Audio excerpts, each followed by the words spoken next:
Hey, this is Ron. We're back with another test. This is really a pretty amazing bike. My friend lent this to me, and it's got every gizmo the human mind can imagine. It's just 175 horsepower, something like that. And I actually rode it in one of the lower modes because we were doing a lot of real tight, twisty back roads, which on this bike it's kind of like hitting a roofing nail with a sledgehammer. It's kind of like, it's way too much for the kind of little roads we were on. But I opened it up a little bit on the straights, and the power is unbelievable. I don't know if any human being could actually use all the power, but it's there. It's a V4, but it really has a lot of V-twin kind of feel to it. I like the engine braking. I guess there's been people complaining about the engine braking, but I think it's fine.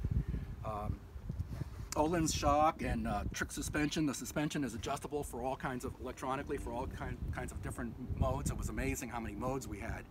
And I just stuck it on the urban mode, which is kind of the softer position. And we went over some roads that I use as a suspension test that were really brutally stiff with big roots that go under the road and really break up the surface. And it really did a good job on that mode. I'm not sure what it would feel like on the stiffer modes. And this has the perimeter warning, side to side, if there's a car next to you. That never happened on the short ride, but it blinks in the mirror if there's somebody next to you. And it also has the adaptive cruise control, which I didn't use. And my friend who just came back from Colorado said he was following a friend and he just put the adaptive cruise control on, and it would just automatically maintain the distance. One of the things I really love is this windshield. I mean, I actually adjusted this while I was riding, which is kind of amazing. I actually kind of like it in the low position for the kind of riding we were doing, but it's nice to have the option. And I never got it up to the kind of speed where this bike really is meant for, but on the other hand, I got enough of a feeling to know that if you're going to take long trips, and of course, as complicated as this bike is, he's had no problems, which, you know, you would think with all this electronic hardware, software, that something would be wrong, but apparently not.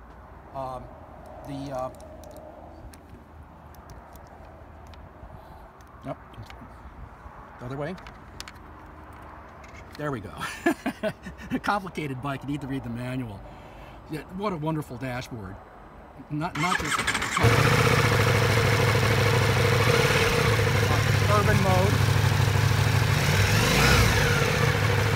but everything you could possibly want is on there. Although on the short ride I was on, I basically looked at the speedometer and the gear position, and the engine is flawlessly fuel injected. I caught a little burble at real low RPM. It wants to be, if you're going to roll on in any gear, you kind of need to be 4,000 and above.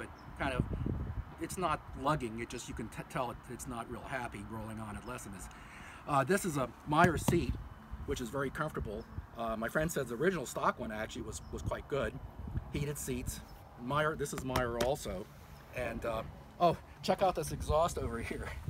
Very sexy.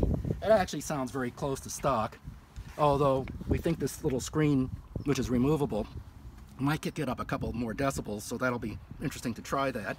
And the handling is great for such a big bike. It's a big bike by my needs. I've had big bikes and small bikes and every kind of bike. Getting on it, I realized that 525 pounds approximately, and then some of the weights up high, that you've got to be a little careful when you roll it backwards and tip it a little bit. But 525 pounds by adventure bikes standards is really not a super heavy bike. Mirrors work great, by the way, unlike a lot of bikes that I've ridden. The airflow seems great. I caught a little heat coming off the motor. Apparently, which I never noticed, the back two cylinders will deactivate at slow speeds, but on the other hand, apparently that's to keep heat off of you. I did catch a little heat, but we were riding pretty slow by the standards of this kind of bike. And brakes are great, ABS is great. Boy, I'll tell you, I can't really think of... Oh, and my friend on this trip, they were going at pretty good speeds, and the thing is very stable and pleasant at high speeds. The wrong kind of bike for me. I've gone to the age where I've done a lot of traveling in the past. I don't do trips. I just do 50 to 150 miles of real twisty back roads. But I have to say, even on that, after I got used to the extra weight and got used to the whole nature of the bike, it really felt great. Some people have complained about vibration. Really, I don't I don't see that. The grips are very hard, and I don't know why bike companies do that. My bike has the same issue. I put grip puppies on mine, but I probably would change the grips. Some people have complained about the bars. I don't see it. Maybe if you're trying to stand up on the bike off-road, maybe that is what their complaint is. The cell phone slips right in this little pocket here, and you can use the cell phone for navigation, and everything comes up on the screen.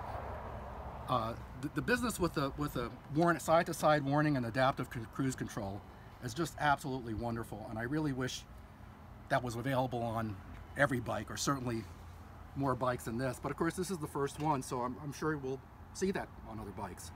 Anyway, it was kind of a short test, but it was a short ride. Maybe I'll take a longer ride on it at some point and really take it out on the highway where it's more suitable for this kind of a bike, and I'll do an update.